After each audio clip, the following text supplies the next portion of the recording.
Quero chamar o pastor Presley aqui à frente. Atos dos Apóstolos, capítulo 16, capítulo 16, fala de um tempo em que o apóstolo Paulo, com Silas, ele foi a um lugar, e disse que foi um lugar de oração, um lugar que ele imaginava assim, será que tem oração ali? E foi naquele lugar, existia um momento de oração. Ele encontrou uma mulher chamada Lídia, Atos 16, 13, e Lídia acompanhou Paulo, Silas, e o texto diz que ela temia a Deus, mas não conhecia Deus. E a palavra vai dizer que então Deus abriu o entendimento de Lídia, para que ela pudesse compreender a palavra do Senhor. Que o Senhor possa abrir o nosso entendimento nesta noite, e que possamos entender o que Deus quer falar conosco, e use o seu servo. Pai, aqui está o teu filho, usa de maneira poderosa a luz da tua palavra. Somos um instrumento, um canal de bênção nas tuas mãos, para um porta-voz da tua palavra. Que o Senhor abençoe a todos nesta noite, em nome de Jesus. Amém? Pastor Presley. Shalom. Que a paz do Senhor reine no seu coração e na sua vida nessa noite. Louvado seja Deus. Abra sua Bíblia comigo. Evangelho segundo escreveu João, capítulo de número 18. Evangelho segundo escreveu João, capítulo de número 18, versículo 3 a seguir.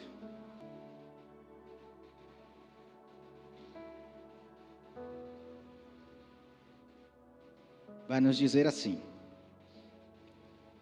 tendo, pois, Judas tomado uma companhia de soldados e alguns criados dos principais dos sacerdotes e fariseus, veio para ali com lanternas, achotes e armas. Sabendo, pois, Jesus todas as coisas que sobre ele haviam de vir, adiantou-se e disse-lhes: a quem buscais? Responderam-lhe: a Jesus Nazareno. E disse-lhe Jesus: sou eu. E Judas, que o traía, estava com eles. Quando, pois, lhe disse: sou eu, recuaram e caíram por terra. Tornou-lhes, pois, a perguntar: a quem buscais? E eles disseram: a Jesus Nazareno. Jesus respondeu: já vos disse que sou eu. Se, pois, me buscais a mim, deixai ir a estes. Irmãos, o trecho em questão, ele nos fala dos últimos momentos de Jesus. Ele nos relata quando Jesus ele está para ser preso e conduzido e ser levado até a cruz do Calvário. Quando acontece esse fato, Judas é o responsável por levar os soldados até Jesus para o prender. Eu quero nessa noite ministrar sobre o tema: a quem procurais? A quem procurais? Judas, ele, depois de ceiar com Jesus, o Senhor fala para ele: vai e faz o que você tem que fazer. E ele sai, encontra com os fariseus ali, o sumo sacerdote, e ele vende Jesus e leva os soldados a mando dos sacerdotes. No caminho, enquanto eles estão indo, os soldados perguntam: mas como é que nós vamos saber quem é Jesus? Porque os soldados não conheciam, não sabiam quem era Jesus. Judas diz: aquele a quem eu beijar, este é Jesus, é este que vocês têm que prender. Quando eles chegam no Getsêmani, Jesus tinha acabado de orar e eles estão chegando. Judas, ele se aproxima e ele beija Jesus como ele havia dito. Jesus então fala para Judas: Judas, meu amigo, traístes o Filho do Homem com um beijo. Então aqueles homens, ao perceber aquilo, Jesus fala assim: a quem vocês estão buscando? A quem vocês procurais? Eles disseram: a Jesus Nazareno. Por que a Jesus Nazareno? Porque Jesus não era o único Jesus daquela época. O nome de Jesus era um nome comum. Yeshua, que é da mesma raiz de Yehoshua, que é Josué. Josué e Jesus têm a mesma raiz dentro da gramática hebraica. Todos dois, o mesmo nome significa o Senhor salva. Tanto Josué quanto Jesus. E ele disse: sou eu. Quando Jesus disse sou eu, aqueles homens caem por terra. Porque Jesus estava dizendo quem ele era realmente. Sou eu sou. Porque quando Moisés está lá no deserto, diante da sarça ardente, ele diz assim: Senhor, eu vou para o Egito, o Senhor está me enviando lá, mas eu vou dizer que quem me enviou? E o Senhor disse: eu sou, te enviou. É o que você vai dizer: eu sou. Naquele instante em que eles perguntam quem é Jesus, Jesus está dizendo: a quem procurar, ele disse: Jesus Nazareno. Ele disse: eu sou. Sou eu, o eu sou. Então aqueles homens, ao ouvir essa palavra ser liberada por Jesus, eles caem. Eles não suportam ouvir e eles caem por terra, diz o texto. Eles tornam então a se levantar e Jesus torna a perguntar: a quem procurais? Ele diz: a Jesus Nazareno. Ele disse: eu já disse que sou eu. Judas conhecia Jesus, a figura, por fora. Judas conhecia Jesus, simplesmente o homem com quem ele andava, e ele andou por 3 anos e meio, ali com Jesus, mas ele não conhecia a essência com quem ele estava andando. Judas, ele conhecia a figura, o estereótipo, ele conhecia fisicamente, mas ele não conhecia a essência de com quem ele estava todo o tempo andando, conversando. Aqueles homens procuravam uma figura histórica, aqueles homens procuravam um líder, aqueles homens estavam procurando um homem que na mente deles estava liderando uma rebelião contra Roma, o que poderia levar à destruição de Israel. Aqueles homens estavam procurando simplesmente um líder religioso, mas não sabiam que ali estava o eu sou. Ali eles não sabiam que estava o Deus encarnado. Eles não sabiam.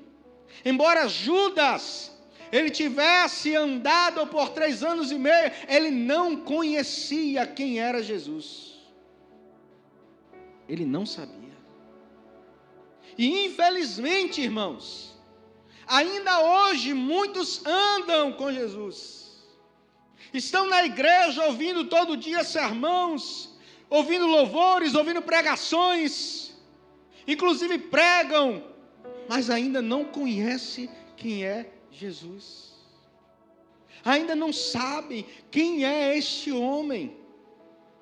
Esse homem que mudou a história, não por simplesmente ser uma figura histórica, mas porque Ele é o nosso Deus. Ele é o nosso Senhor. Não podemos simplesmente conhecer a aparência. Temos que conhecer a Cristo em sua essência. Por que nós procuramos por Jesus? Porque nós vimos a igreja. Porque nós estamos aqui nessa noite.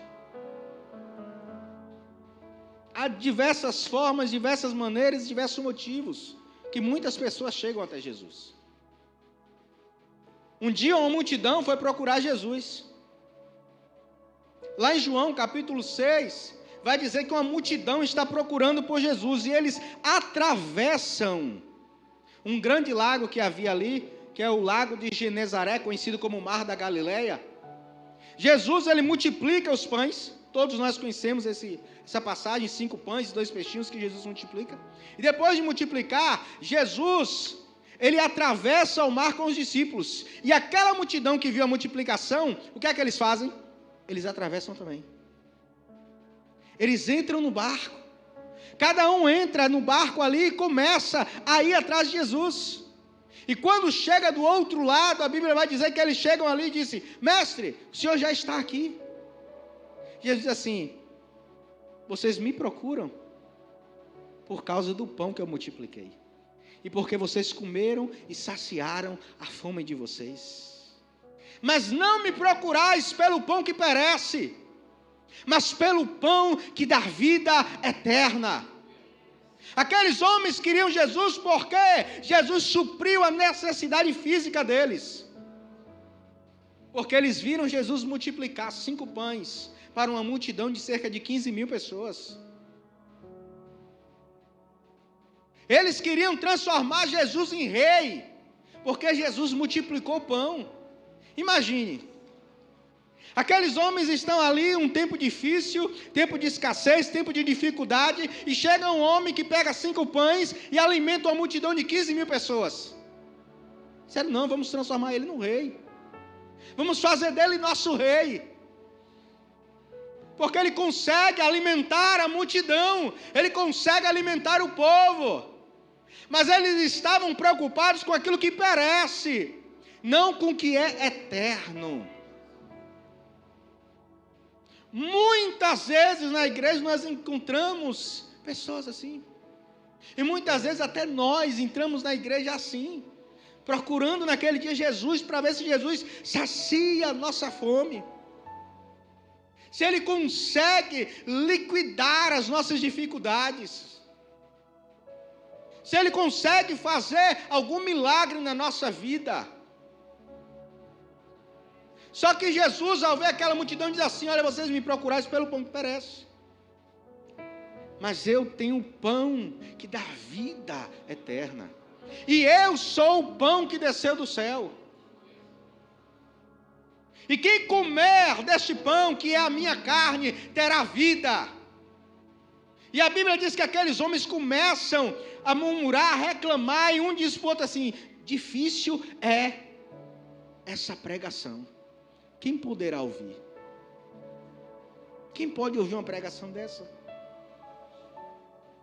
E a Bíblia diz que eles começaram a se afastar, e até os discípulos de Jesus começaram a se afastar. E Jesus chega para os 12 que estão ali e diz assim: e vocês também não vão? Não vão acompanhar a multidão? Porque na hora da dificuldade, muitas vezes a gente quer acompanhar a multidão, a gente quer ir junto com o bolo, junto com a multidão que está indo. Não. Por quê? O povo sempre acha que onde tem muita gente tem razão. Só que ao perguntar isso, Jesus diz assim: vocês não vão? Pedro diz assim: Senhor, para quem iremos nós? Só tu tens palavra de vida eterna. Quem vamos procurar, Senhor? A quem nós vamos procurar, se só o Senhor tem a palavra que traz vida eterna? Só Jesus. Naquele instante os discípulos entendem que eles não precisam estar com Jesus a procurar Jesus por nada mais do que a palavra que Jesus liberava, com a palavra que Ele tinha para dar, porque era aquela palavra que traz vida eterna. A quem estamos procurando?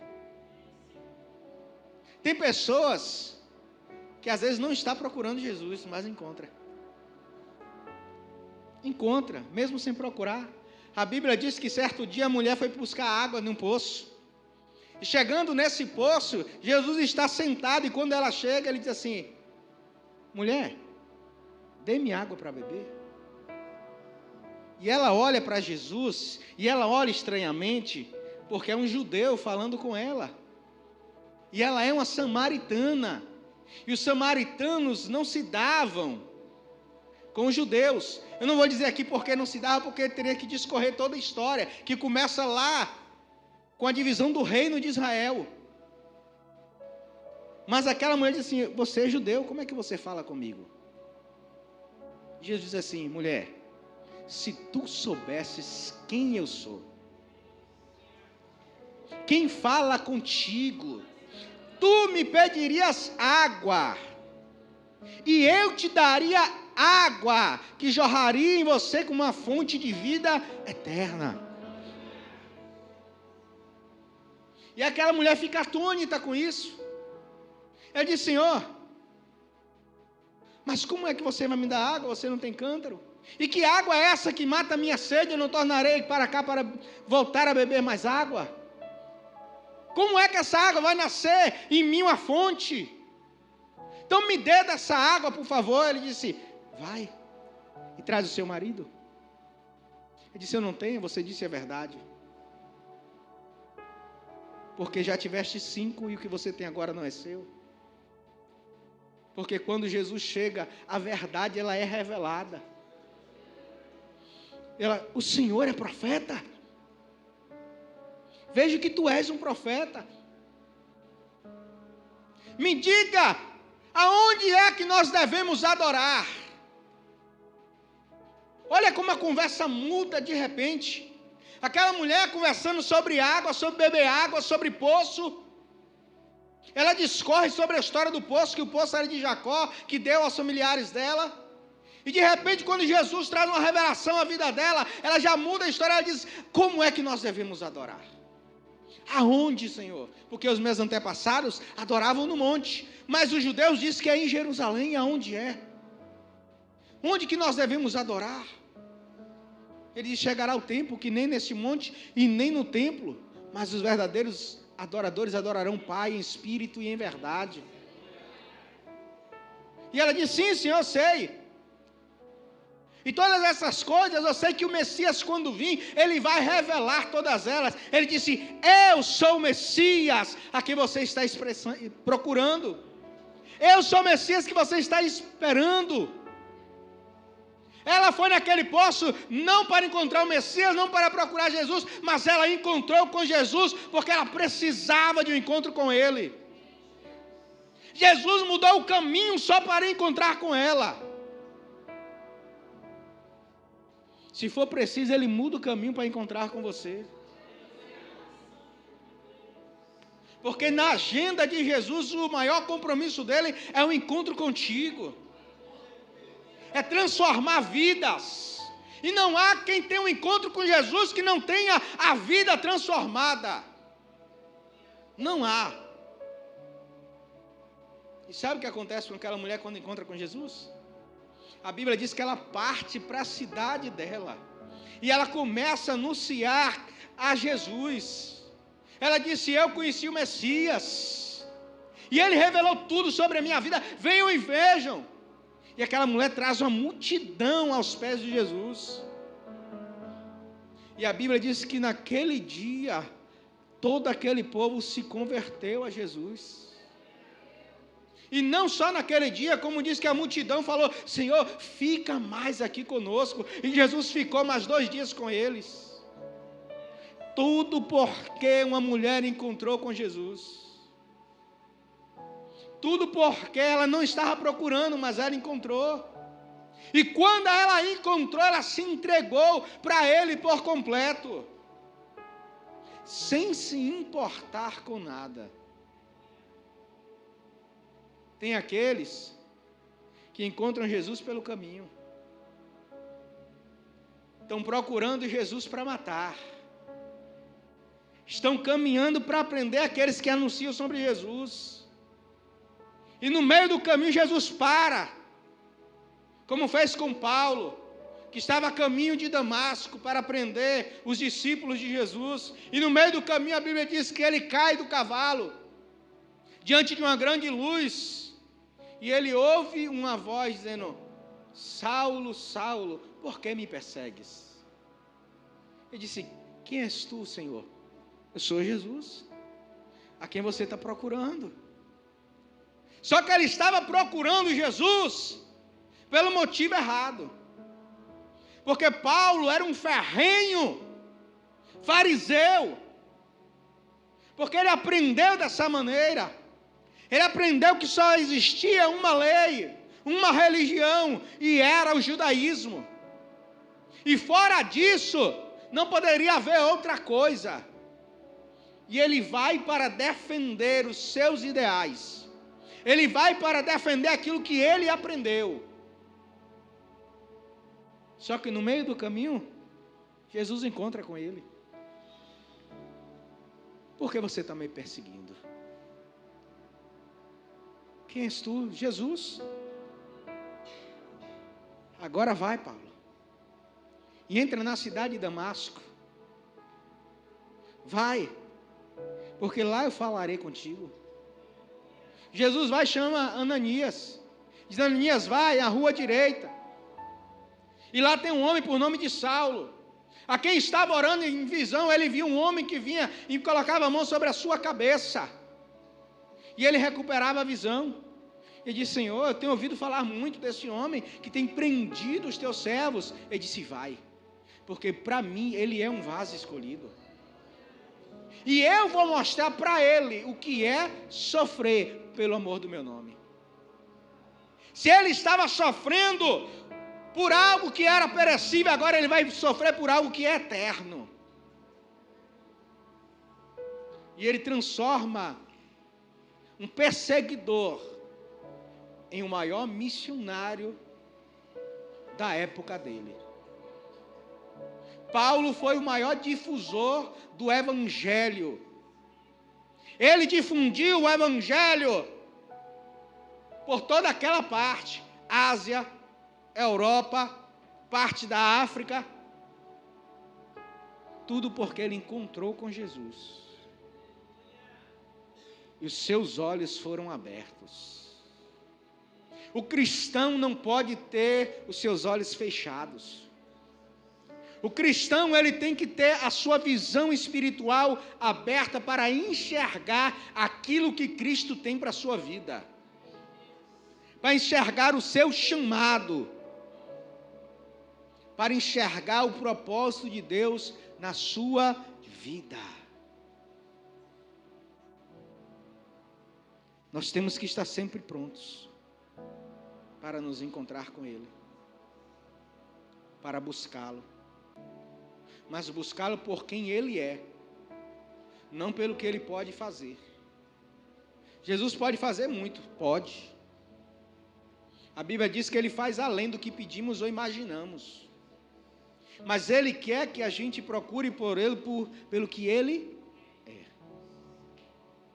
Quem Ele é. Quem é Jesus para mim e para você? Quem é Jesus para a minha vida e para a sua vida? Vai determinar a maneira que você vai viver no Evangelho. A maneira que você encara Jesus. A maneira que nos encontramos com Ele. A maneira que nos dedicamos a Ele. Vai definir como é que nós vamos viver dentro do Evangelho. Porque o Evangelho é transformação de vida. Eu não conheço ninguém que encontrou com Jesus que permaneça da mesma forma. Todos os relatos bíblicos daqueles que se encontraram com Jesus mudaram a sua vida. Transformados. Foram transformados. Aquela mulher no poço, que vivia uma vida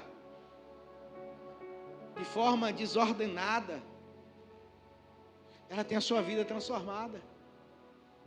Saulo, que era um perseguidor da igreja, se transforma em um missionário, pregador do Evangelho. Todos. Será que nós estamos prontos para ouvir aquilo que Jesus tem para a nossa vida?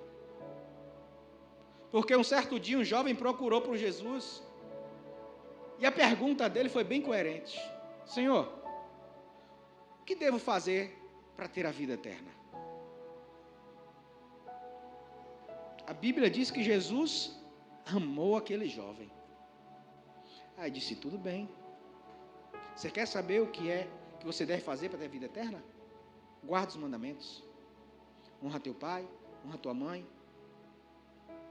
Não roubarás, não adulterarás, não furtarás. Amarás o Senhor, teu Deus, sobre todas as coisas. E ele disse assim, Senhor, a tudo isso eu tenho guardado, desde a minha mocidade. Jesus disse, mas te falta uma coisa. Vende tudo o que você tem e dá aos pobres. Depois vem e me segue. Aquela palavra, na hora que entrou no coração daquele jovem, entristeceu ele. Porque ele era rico, possuía muitas riquezas. E quando Jesus disse, vende tudo que você tem e dá, ele se entristeceu, e ele sai da presença de Jesus triste, cabisbaixo, abatido.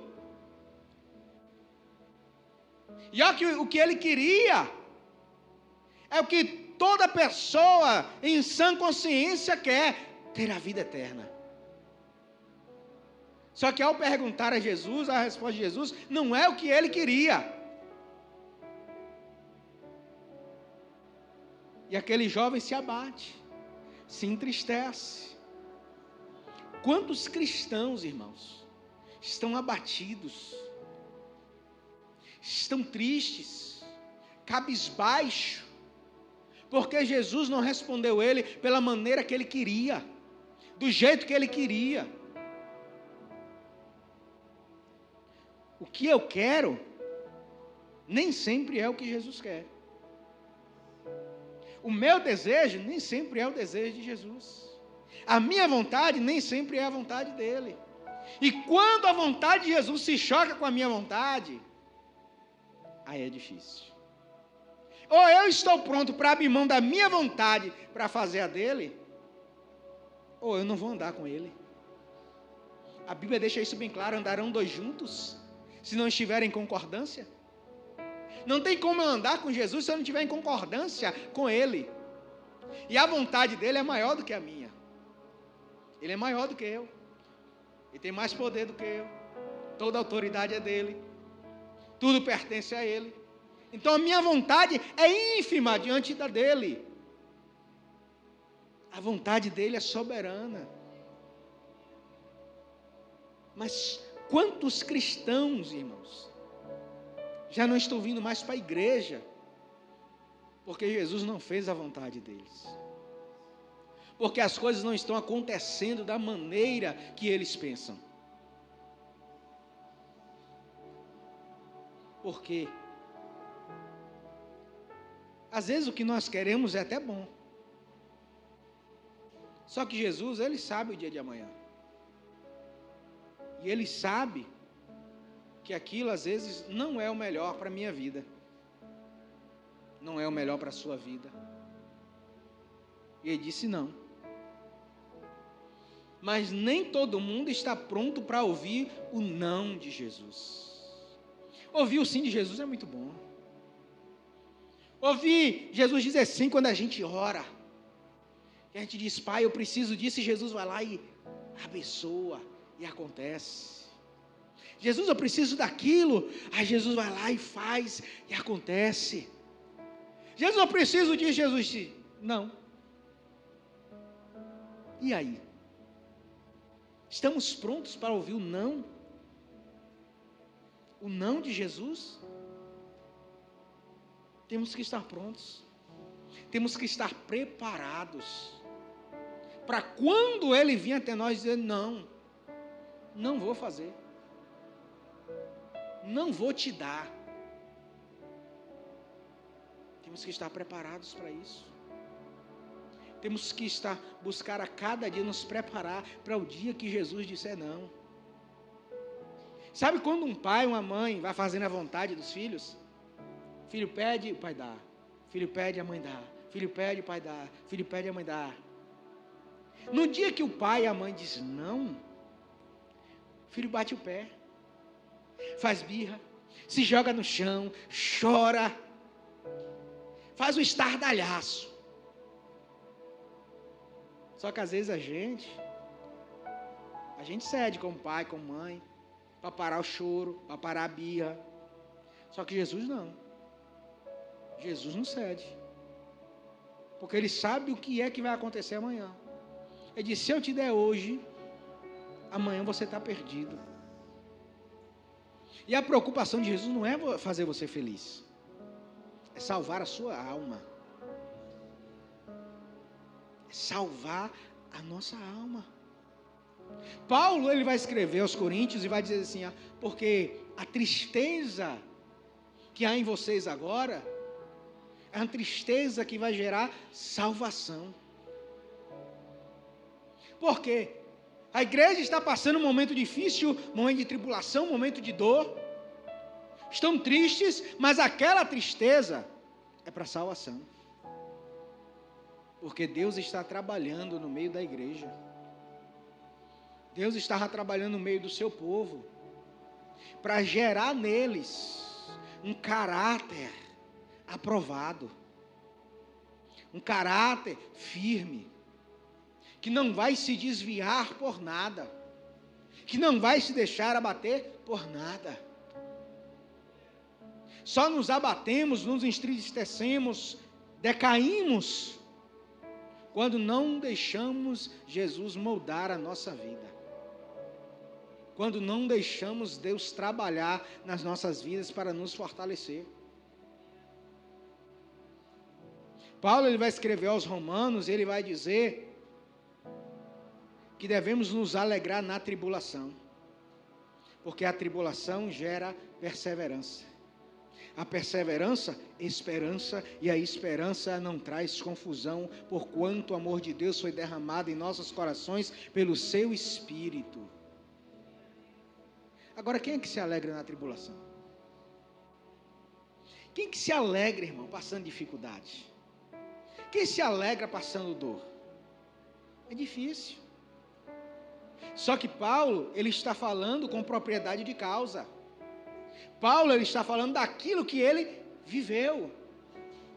Tudo que você lê nas cartas de Paulo, você não vai estar ouvindo alguém que é demagogo, alguém que não viveu aquilo, alguém que é hipócrita, não. Você está ouvindo alguém falar daquilo que viveu. Paulo escreve aos Filipenses e ele vai dizer, eu sei passar fome, sei passar necessidade, mas também sei viver com abundância. Porque ele viveu. Ele vai dizer, olha, eu sofri açoites, eu fui descido pelo muro dentro de um cesto, eu fui apedrejado, me fingi de morto para não morrer. Porque ele passou por isso e ele aprendeu. Hoje nós vivemos num tempo fácil, em que o evangelho é pregado com facilidade. Nós vivemos em um país em que nós podemos chegar no meio da rua, abrir a Bíblia e pregar. Faça isso na Coreia do Norte. Faça isso na China. Não dá. Porque lá o evangelho é proibido. Lá você não pode ter uma Bíblia. Se você for pego com uma Bíblia, você é preso. Você é preso. Mas nós reclamamos, irmãos, de muitas coisas. Às vezes reclamamos até a hora do culto que acaba. Nós reclamamos. Reclamamos. Tinha um irmão numa igreja onde congregava, quando dava uns 5:09, ele vinha na frente da igreja assim, ó, olhava para o relógio e voltava, para dizer para o pastor assim, ó, 5:09. Ele não falava nada, ele só vinha na frente da igreja, olhava para o relógio e voltava. Porque o culto lá terminava 9h em ponto. Aí quando dava 5:09, ele já estava dando aviso dele, ó. Quer dizer, se passar 5 minutos vai morrer? Irmãos, não tem nada melhor do que estar na presença de Jesus. O salmista no Salmo 84, ele vai dizer isso. melhor é um dia nos teus átrios do que 1000 em outro lugar. Não há lugar melhor de estar do que aqui, irmãos.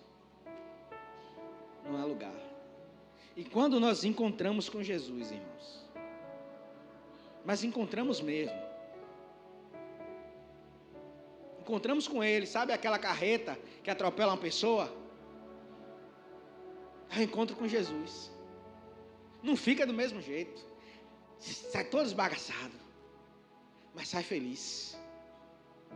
O encontro com Jesus muda a nossa vida, transforma, ao ponto de quem encontra com Jesus não quer jamais deixar Ele. É como o salmista Davi, ele escreve no Salmo 51, Senhor, não afaste de mim, Senhor, o teu Espírito, nem me lance fora da tua presença, mas traz de volta a alegria da salvação. Davi, ele peca, comete um adultério, manda matar o marido da mulher, e esconde tudo. Mas quando ele é confrontado pelo profeta Natã,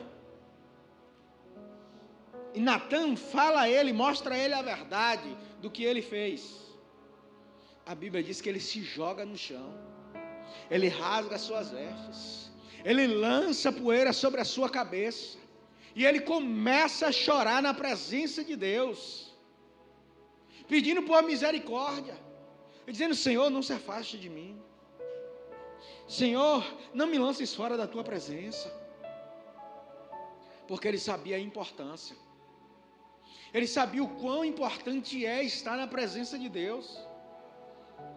No Salmo 24 ele vai dizer, uma coisa eu pedi ao Senhor e eu a buscarei, que eu possa viver na casa do Senhor todos os dias da minha vida e possa aprender no seu templo.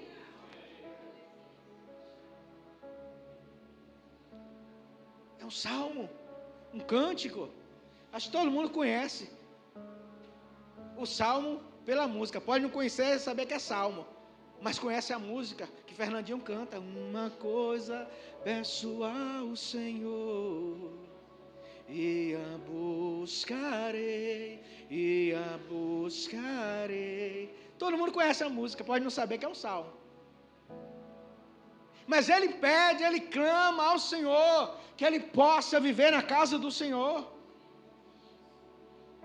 Davi amava tanto a presença de Deus que ele manda trazer a arca da aliança de volta para Jerusalém, a arca que estava 70 anos longe de Israel.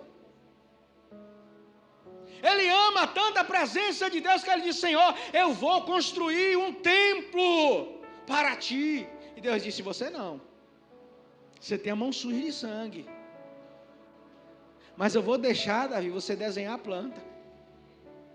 Deus dá a Davi toda a planta. Eu vou deixar você contribuir. A Bíblia diz que Davi deu quase toda a sua fortuna para construir o templo. Embora não fosse ele que construiu, foi Salomão. Porque ele amava a presença de Deus. E a presença de Deus, irmãos, quando chega na vida de alguém, é transformadora. É tão transformadora que a pessoa não quer sair da presença dele. Se tiver culto de domingo a domingo, ele está no culto. Se tiver evangelismo, ele está no evangelismo. Tá. O primeiro amor é dessa maneira. Você quer estar todo o tempo com Jesus, falar de Jesus. O primeiro amor é muito bom, irmãos. Você ora todo instante. Eu tenho saudades do meu primeiro amor, de quando eu comecei, porque era um tempo que não só eu, mas outros jovens se dedicavam. A gente entrava 11 horas da noite na igreja, saía 3 horas da manhã. Quando era durante o dia, a gente estava evangelizando, a gente estava subindo um monte. Monte tinha virado a segunda casa da gente, porque era direto, e a presença de Deus se manifestava, irmãos. Porque não só eu, mas outros jovens, vários jovens, era oração, oração, oração, oração, oração, oração, oração. A um ponto, irmãos, que lá na igreja, no início do culto, chegasse alguém na porta e não estivesse bem espiritualmente, caía. Não entrava na igreja, caía na porta. O culto ele já começava, todo mundo cheio do poder, pulando, sapateando, falando em língua estranha. Já começava assim. Porque um momento em que Deus encontrou conosco. Embora às vezes a gente na caminhada, às vezes a gente vai deixando um pouquinho. Porque é tanto problema, tanta dificuldade, tantas lutas, que a gente acaba tanto se preocupando com tanto problema, com tanta luta, que às vezes a gente esquece que a gente tem alguém que pode resolver tudo. Que a gente tem alguém na nossa vida que pode trazer a solução para tudo. A gente só não precisa procurar Ele para isso. A gente só precisa procurar Ele para Ele estar conosco. E só a presença dEle na nossa vida já é o suficiente para resolver todas as coisas. Aí alguém pode dizer, não, mas eu estou com Jesus, eu oro, e eu não estou vendo resolver.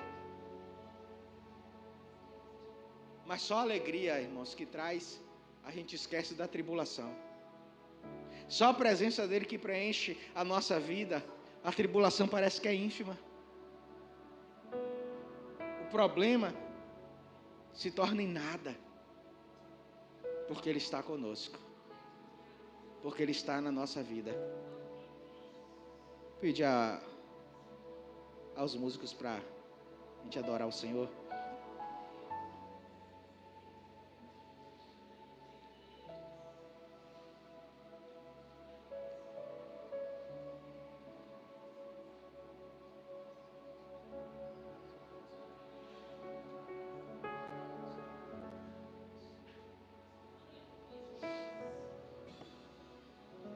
Aleluia.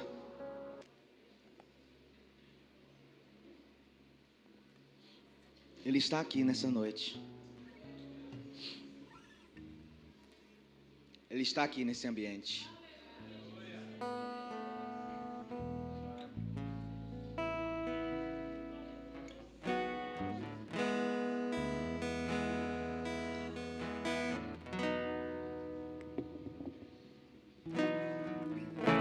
Louva ao Senhor por essa oportunidade que o Senhor me concedeu nessa noite, está ministrando a eleita do Senhor, ao povo escolhido de Deus. Que o Senhor vos abençoe em nome de Jesus.